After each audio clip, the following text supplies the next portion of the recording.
Welcome to our review for the final exam for Math 1050 College Algebra for students at Southern Utah University. For one last time, I'll be your professor today, Dr. Andrew Misseldine.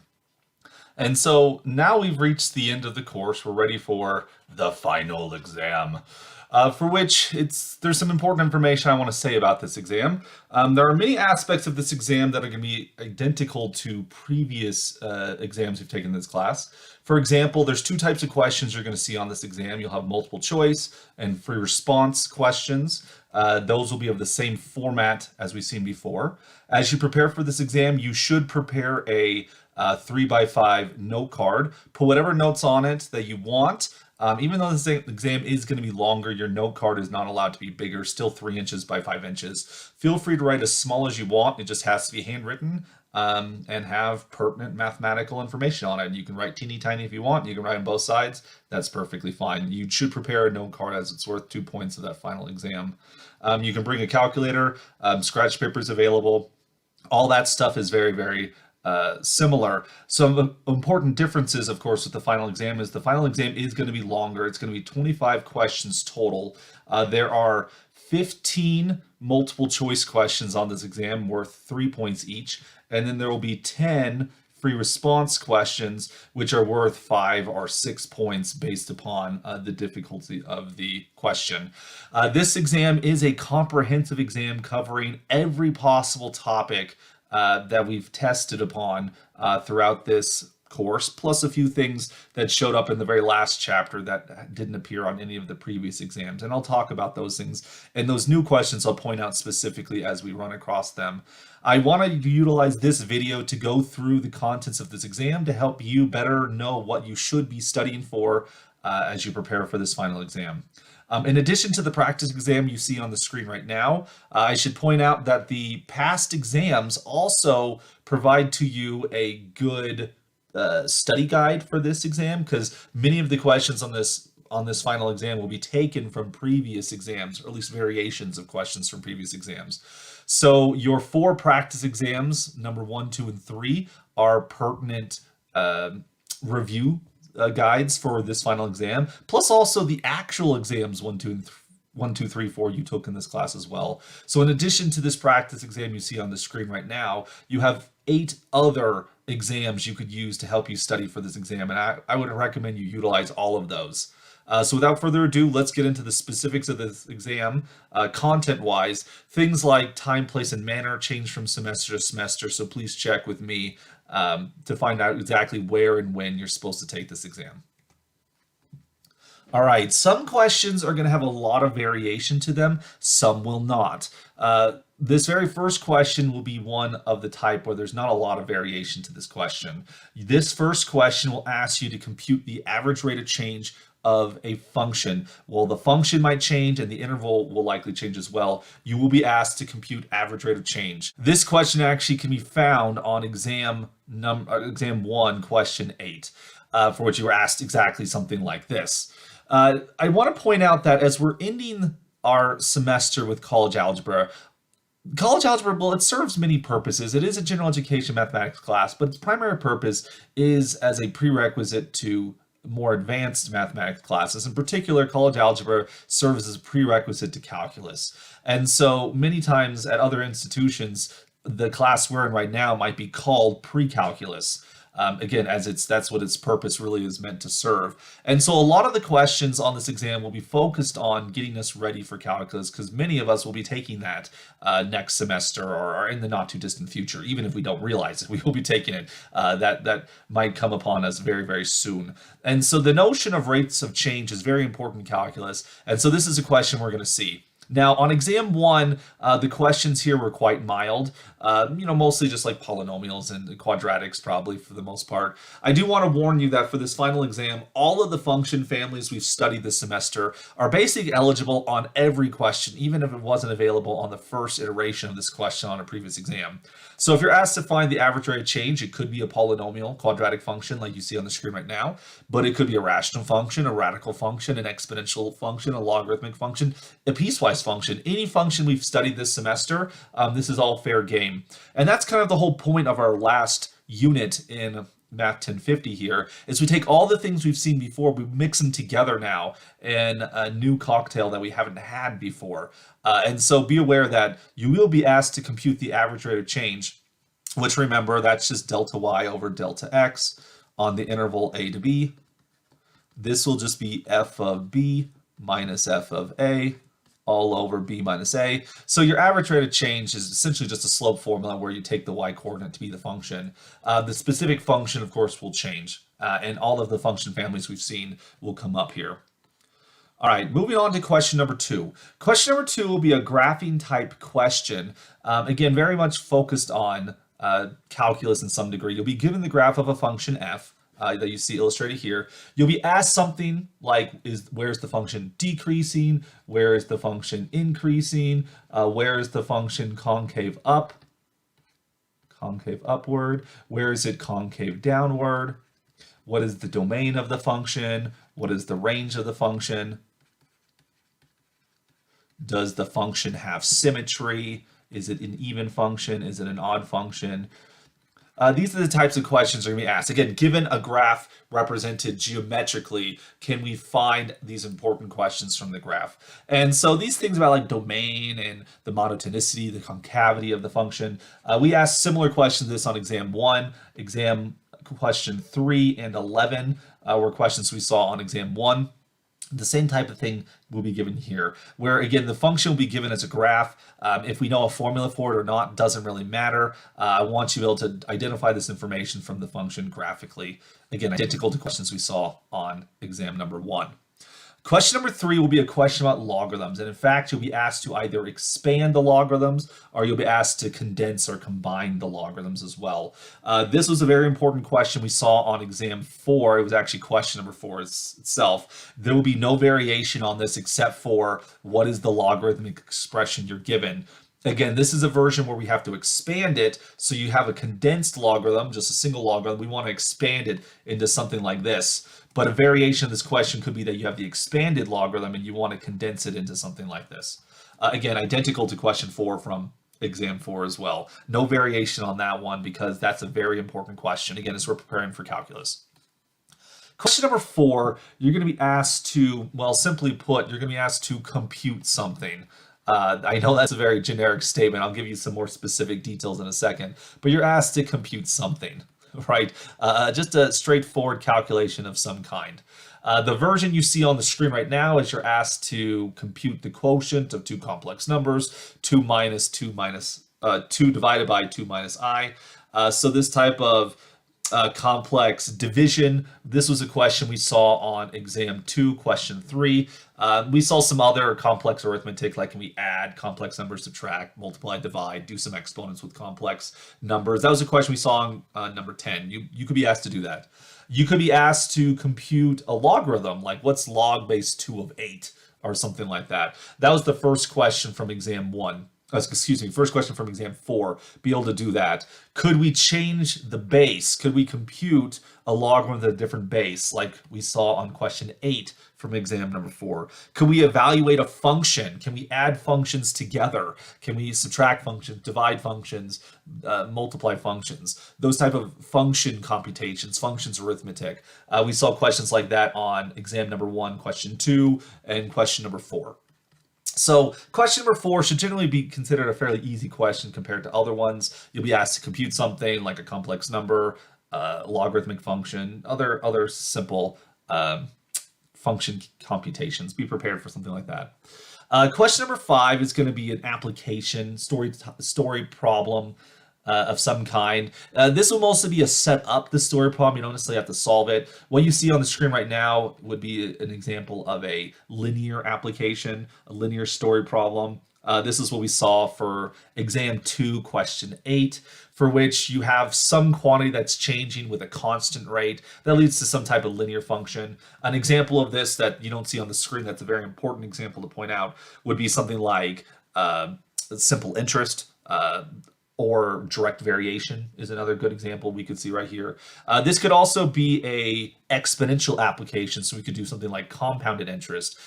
We could do well, continuously compounded interest, of course. We've had things like radioactive decay, exponential or population growth, Newton's law of cooling, logistic growth, all of those applications. So actually on exam 4, question 9, we had a question identical to something that you could see right here as well. So be prepared for some type of story problem, probably a linear application or an exponential one, variation, interest, those types of problems. One of those will be randomly selected for your version of the test. So you're going to want to prepare various set up the problems. Again, you don't need to solve it, just set it up.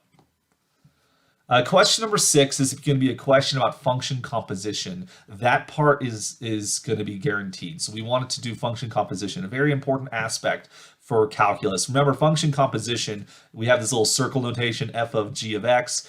This means you have g inside of f.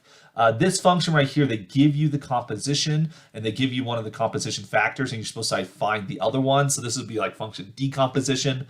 But we saw on exam 1 questions like this. The particular one you see on the moment where you have to decompose it, that's like question number 9 from exam number 1. But question number 7 was also a pertinent question where here's 2 functions, put them together, maybe evaluate them, something like that. Question number 7, it will involve absolute value. You might be asked to solve an absolute value equation like you see on the screen. That's similar to exam question number 2, exam 2, question 2. But you also might be asked to solve a absolute value inequality. That was question number 5 from exam 2. Maybe graph an absolute value function. Question number 7 will be a multiple choice about absolute value. Question number 8 is going to be a multiple choice question about a linear function in some degree, in some fashion. We had a lot of questions on exam number 2 that could do that. The version you see on the screen right now, it asks you to compute the slope of a line. Be prepared to compute the slope. That was exam 2, question number 1. It's basically the same question as finding the average rate of change. So you should know that. You should be able to solve a linear inequality. You should be able to solve a linear equation. You should be able to find the x and y intercepts of a line. You should be able to fit a line to 2 points. Like if I'm like, oh, what's the line that passes through these 2 points? Could you come up with the equation of that? These are all possibilities for question 1 from exam 2. Be prepared to do these basic calculations with linear functions. All right. Question number 9 is a very interesting question. There's not going to be any variation in it, but this is also a new question that we haven't seen on any previous exam. But it does relate to topics we've seen on previous exams. I should mention that. But the exact phrasing is a little bit new. And so what you're going to see here is you're going to be given a function f of x, and it's going to ask you 2 things. Find all the x-intercepts and find all the discontinuities of this function.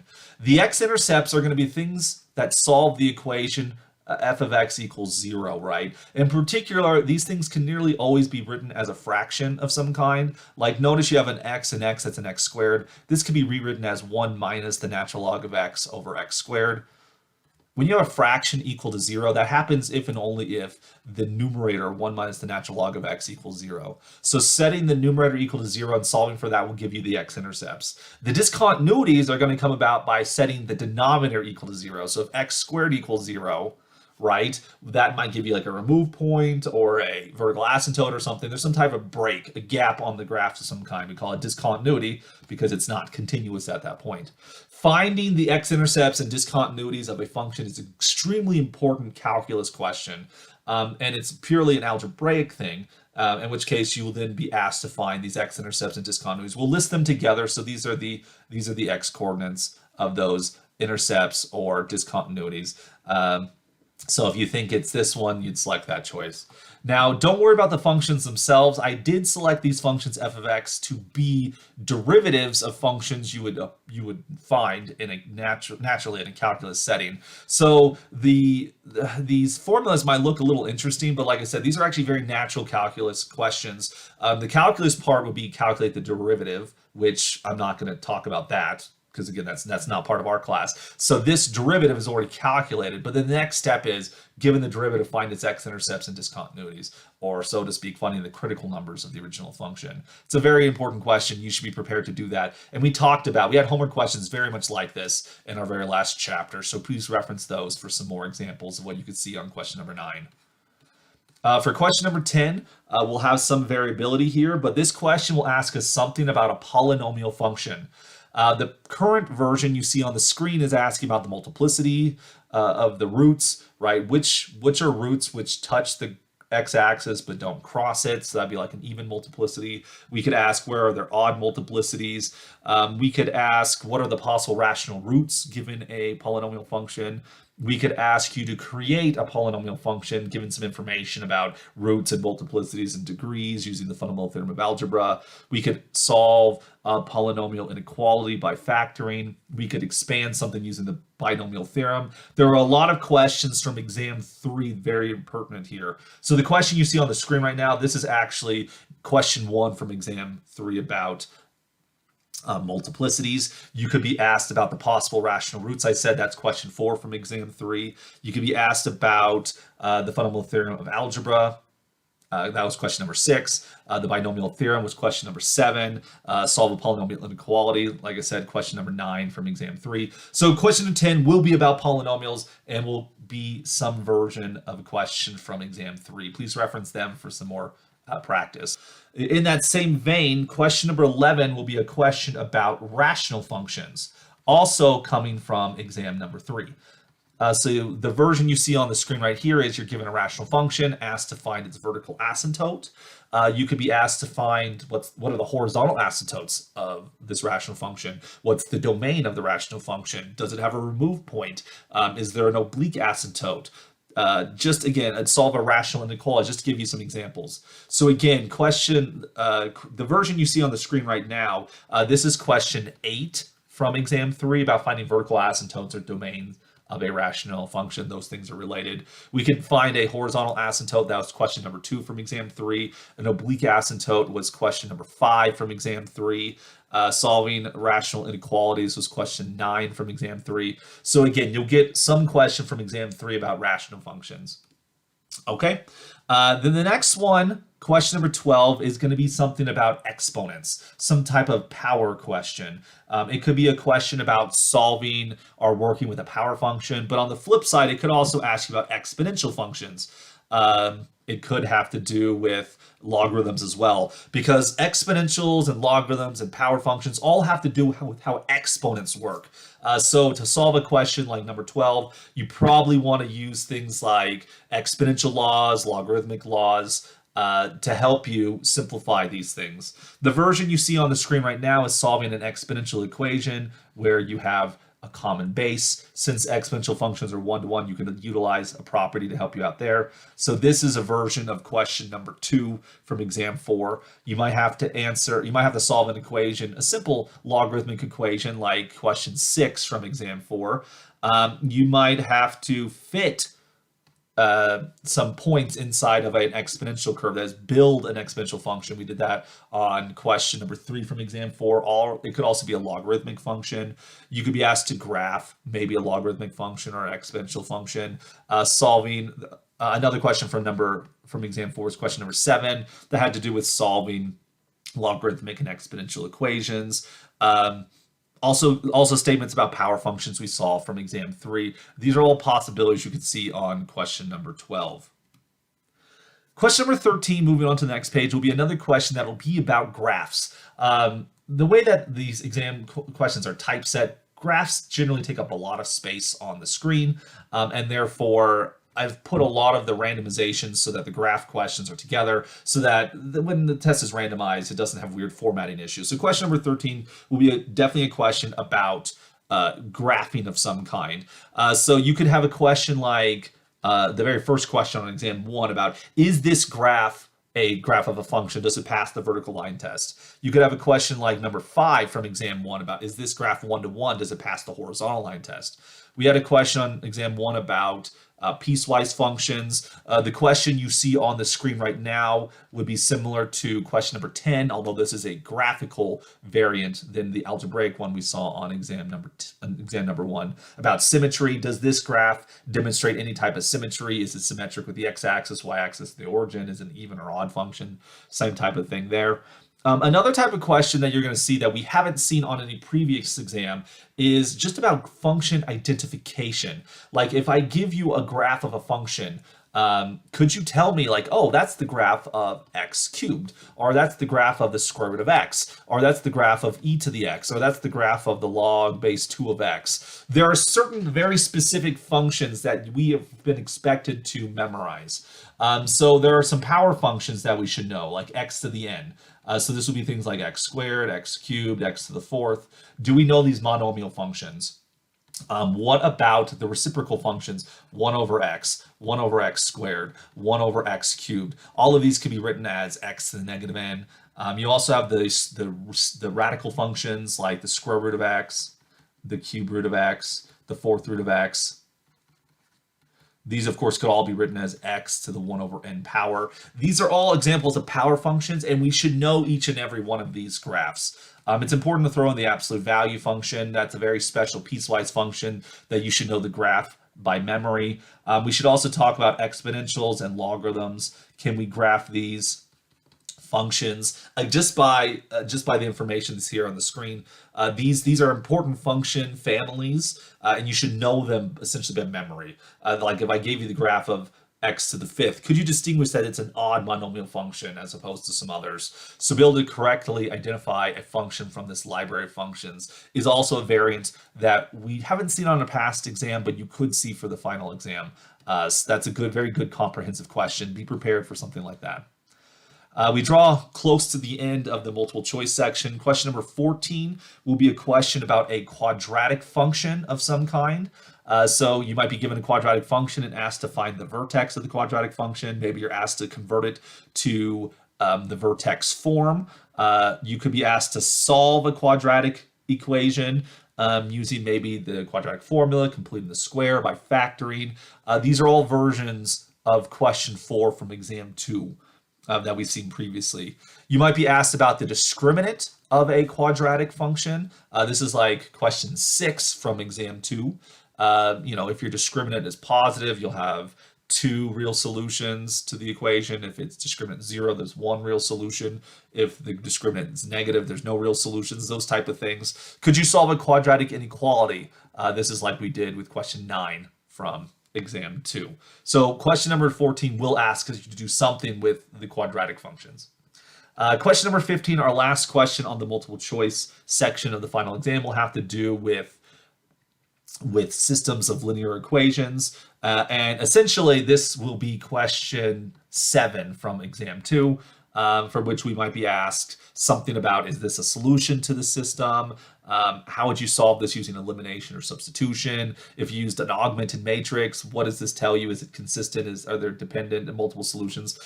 Some question about linear systems you will see on question number 15. So before we start the free response, let me just kind of summarize what we've seen here, that while there's a lot of randomness to the questions, we saw this in the multiple choice section, the randomness is designed in such a way that specific topics will come up. Like question 15, you will see a question about linear systems. Question 14, you will see a question about quadratics.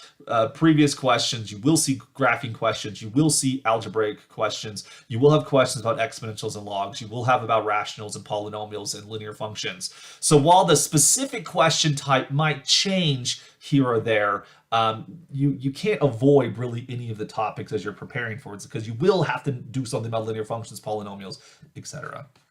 All right, so with that, I want to then start the free response section of this exam. There's 10 more questions to discuss.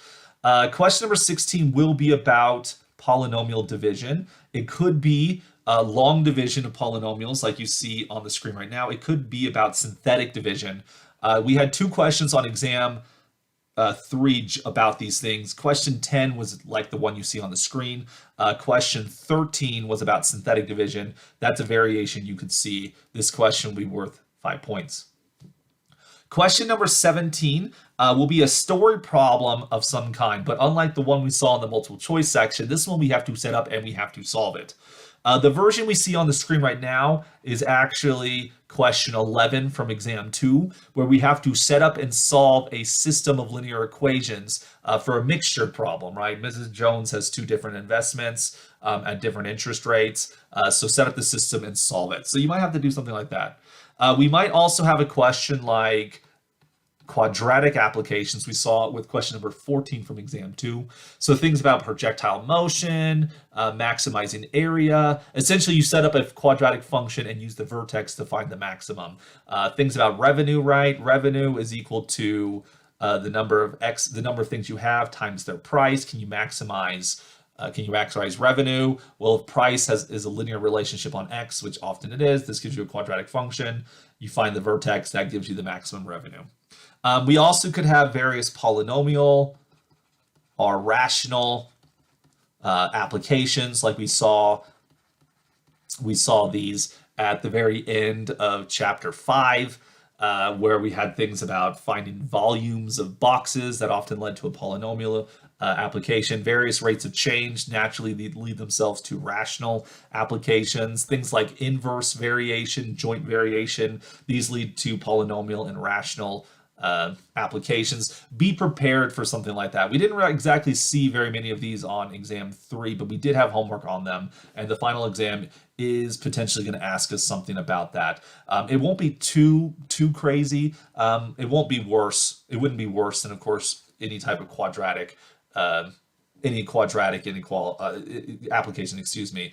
In particular, it's one that you can solve without a graphing calculator. So don't worry about some of those harder ones we saw on that homework assignment.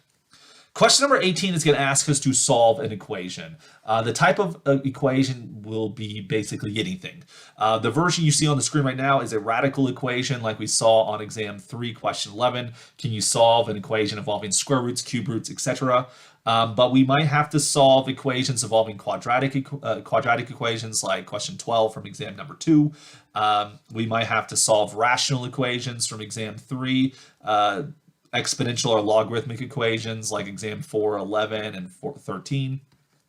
But there's also a new type of question that we might see on this exam, where what if we have some type of quadratic-like equation? So what if we had something like the natural log of x squared, let's say minus the natural log of x, plus, let's say, we'll do negative 6 equals 0, something like that.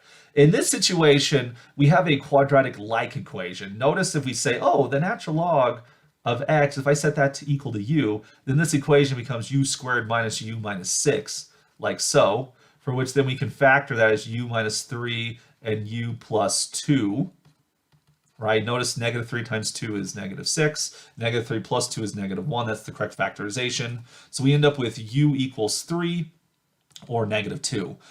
Removing the variable u, you end up with the natural log of x is equal to 3 or negative 2. Hence, x is equal to e cubed or e to the negative 2.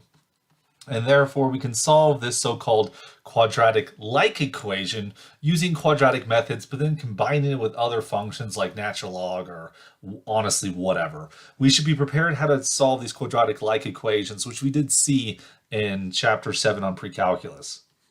Moving on to question number 19, which is a 6-point question here. You'll be asked to set up and simplify a difference quotient, something of the form f of x plus h minus f of x equals h. We had a question like this back on exam 1, question 14, I think it was. I might not know the exact number off the top of my head, sorry about that, but there was a question on exam 1 about setting up and simplifying difference quotients. It mostly had to do with quadratic difference quotients, but be aware that as we've gone through more and more functions, there's more and more difference quotients that we can simplify. In fact, our very last lecture is about, lecture 50 is about difference quotients, and the homework is attached to lecture 50, aka homework 50, gives us lots of examples of the types of difference quotients we should be able to set up and simplify. So for example, what if our function was given as something like f of x equals the square root of x?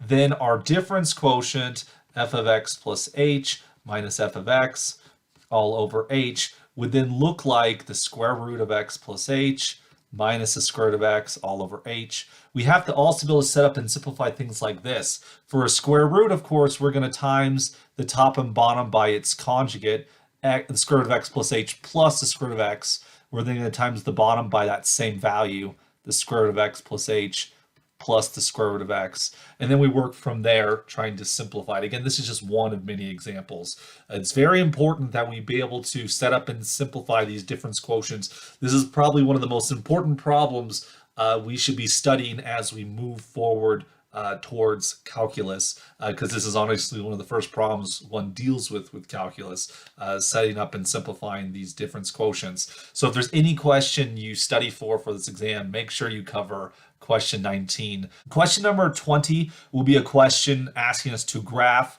a function of some kind. So it could be a polynomial function, like we saw on question 14 from exam 3. It could be a rational function like we see right here. This would be like question 15 from exam 3. So we're going to graph functions using multiplicities of x-intercepts, graph the y-intercept, graph horizontal asymptotes or oblique asymptotes or whatever the end behavior is, maybe using the leading term if it's a polynomial, graph any vertical asymptotes, identify their multiplicities, and you're going to put all of that over here. We did this back in chapter 3, but in our final chapter, we're also introducing the possibility, what if our multiplicity is a fraction? What if we have something like x to the 1/2 or x minus 1 to the 1/3 power? What does this do to the shape of the graph? You still have an even and odd multiplicity, right? So this one's going to touch, this one's going to cross. That business is the same. But now that our multiplicity is less than 1, we might have unusual steepness, right? Like if you were graphing just the function y equals x minus 1 to the 1/3, you move the graph to the right so that the x-intercept becomes 1. You see it right here. But then at the x-intercept, you see this unusual steepness. It's really steep right here at the x-intercept, as opposed to other polynomial functions. It's much flatter at the x-intercept, right? Or maybe get something like that. It's much flatter or closer to a line. This one, it's like basically up and down when you cross the x-intercept. That's what radicals are going to do, and it crosses the x-axis at that location.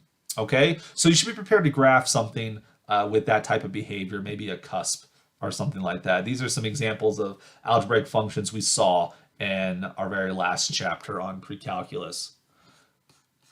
Question 21, you'll be asked to compute the inverse of a function algebraically. This is identical to question 13 from exam 1. You were asked to do this exact thing. We've revisited this very question on 12 from exam number 3, where now the family of functions got expanded. On exam 1, we basically only dealt with very simple algebraic functions comparatively. Maybe like polynomials, rationals, but in exam 3, we then allowed for exponents and radicals to come into place. On the final exam, you might also involve exponentials and logarithms, as those are functions which are one-to-one and thus have inverses. We could change this very question to be 4 e to the x minus 2 over 3 e to the x plus 1. That little change does not fundamentally change how you calculate the inverse. You should be prepared to answer questions of that form. Question 22, you'll be asked to find the domain of a function. And again, everything goes right here. When finding the domain of a function, the things we should watch out for is if you take the square root of a negative, that gives you something imaginary. So any even radicals, we have to make sure their radicands are not negative. If you have any division by 0, that'll give you a vertical asymptote or best case scenario remove point. That's a problem with the domain. That's something probably going on with this function right here. Be cautious of that. If we take the log of 0 or the log of a negative, this actually turns into the same problems that we see right here. Any log of 0 is equivalent to a vertical asymptote. It's like dividing by 0, and taking the log of a negative is much like taking the square root of a negative. It leads to some imaginary numbers. So could you find the domain of a function? And this could be a algebraic function, a transcendental function, or a combination of these. Any function we possibly could have seen this semester goes for question 22 here. Now on exam 1, you had a question similar to this, but things were very much tame. Later on in exam 4, question 5 actually, we had one where you had to find the domain of a logarithm. Be aware that finding domains often leads to solving inequalities, because if you have a square root or you have a natural log, or any log honestly, then we need that the argument of the square root is greater than or equal to 0, and for the logarithms we need that its argument is greater than 0. So oftentimes finding domain comes down to solving inequalities. And those inequalities could be quadratic inequalities, linear inequalities, absolute value inequalities, you name it, it could be there. So be prepared for a lot of possibilities here. Question 23, you'll be asked to graph a function using transformations. We had a question like this on exam number 1, question 16, in fact. On question 16, you were given the graph, so the original graph, so it's like, oh, transform y equals x squared using some transformations, right? It gave you the initial graph. That's not going to be there this time because you were expected to know the graphs of x squared, x cubed, the square root of x, 1 over x cubed, e to the x, the natural log, those type of things. And yes, logarithms, exponentials are viable options for this question. I should mention that exam 2 also had a question similar to this. Question 15, that one was specifically on quadratic functions. It had the element that the function was not in the transformation form. You had to complete the square to put in the vertex form, for which then the transformations became readily available. We also had questions on exam 4 similar to this, like question 410. You had to, graph a exponential or logarithmic function. You use transformations to do that. Just like on exam 1, you must indicate the transformations. Did you shift upwards or downwards, right, left? Did you stretch it vertically, horizontally? Did you reflect anything? All of those things should be mentioned. And, graph at least 1, 2, 3 points on the graph so it becomes very clear what it is what graph you're plotting. Question 24 will ask you to solve a system of equations to some degree or another. You might be asked to solve a 3x3 system of equations, like we saw on exam 2, question number 3. You might be asked to compute the partial fraction decomposition of some rational function. This was the very last question of exam 4, question 15. We often avoided the systems of linear equations because I typically use the technique of annihilation, but all of those partial fraction decompositions naturally lead to systems of linear equations, and for that reason, I'm coupling it with this one. But you also might see a new type of problem that we didn't see on any of the midterm exams, specifically what you see on the screen right now. You might have a system of nonlinear equations, for which you'll only have 2 equations and 2 unknowns, but there could be some type of quadratic relationship going on with x or y. So like in this situation, we have a line intersecting a parabola. That could lead to multiple solutions, and we saw these, of course, on homework 46. So you might want to practice some of those. This one will be worth 6 points. And then the very last question, question 25, you'll be given a high degree polynomial. So this could be like degree 3, degree 4, degree 5, degree 6, probably not bigger than degree 6. That's pretty big, honestly, for this one. In which case you need to find all of the real and complex roots, sometimes called zeros, of the polynomial. This is this advanced factoring problem. So you'll use things like the rational roots theorem, Descartes' rule of variation of signs, upper and lower bound theorems, just to name a few of the tools in the toolbox that you could use here. The idea is we want to factor this and find all of the roots with their multiplicities, and if there's any non-real roots, you need to list those as well. So this question 25, the last question on your exam, will be identical to the very last question on exam 3, question number 16. No variation on this one. This is a very good example, very good question to test really, are your algebraic skills mature enough to pass this class and move on, or do you need more time to develop them? There's a lot of stuff that goes on, and that's the thing, is a student who can do well on a question like number 25 really indicates that they've become a mature algebraic student and is, again, ready to move on. This question's worth 6 points because, again, it's very, very involved compared to maybe some of the other ones. And so that brings us to the end of this exam. Like I said, it's going to be longer, but you'll have more time to take it, of course. Be patient. Do the best you can, study. Let me know if you have any questions. But I can tell you that I know you're going to do great. If you made it to this point of the semester, that you're actually sitting here and watching the end of this 40-minute video, it means you're in a really good place in this class. I imagine that you're going to do great on this exam. Believe in yourself, and that's going to be the key. Confidence is the most important algebraic skill out there. If you believe you can do mathematics, then you can do mathematics. And I believe in you. Start believing in yourself if you haven't already done so. So congratulations to making it to the end of the semester. It's been pretty fun. I hope you the best on this exam, and maybe I'll see you next time in calculus or some other mathematics class. Anyways, have a good day. Best of luck. Bye.